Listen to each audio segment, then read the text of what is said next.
But I tell you, the house was so small, I would take my football cards, and I had 2 stacks.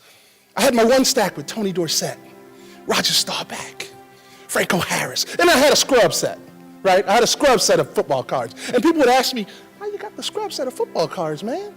I don't want those. Well, I wanted them. You see, the reason why I wanted them was because I put 1 or I put 2 on top of each other. I take clear plastic tape and I tape them up. And depending on what I wanted to do with them, I would cut off the right corner or I would cut off the left corner. You see, if I wanted to put them into my left shoe to keep my socks from getting wet, I would cut off the right corner. And if I wanted to put them in my right shoe to keep my socks from getting wet, I'd cut off the left corner. You see, football cards slid real nice up into my shoes, and they kept my socks from getting wet. You see, when I grew up, we didn't have much. 3 bedrooms, 1 bathroom, mom, dad, sister, brother. But the one lesson I got, I was enough. I've gotten to travel all across the globe, speaking to audiences just like this and different than this, and C-suites, and leading multiple hundreds of millions of dollars of organizations. But I was just this little guy who grew up in Germantown who had holy shoes sometimes.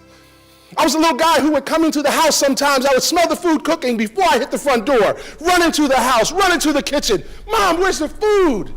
There'd be 1 plate in the kitchen, my dad's. Mom would say, you know, Jane didn't have dinner tonight, so we gave him our food. You can have peanut butter and jelly. Though we didn't have much, there was always enough. Though I didn't have much growing up, I knew the message that my mom and my dad instilled in me, and that was, you are enough. And so I come to you today to talk to you a little bit about tools and concepts about business and small business and moving ahead and growing. But I want you to understand one thing, because everybody here is not going to have a contract as they talk to, as they alluded to. But you are enough. If you take a $100 bill out and you crumble it up and you throw it on the ground and you step on it, is it still worth $100?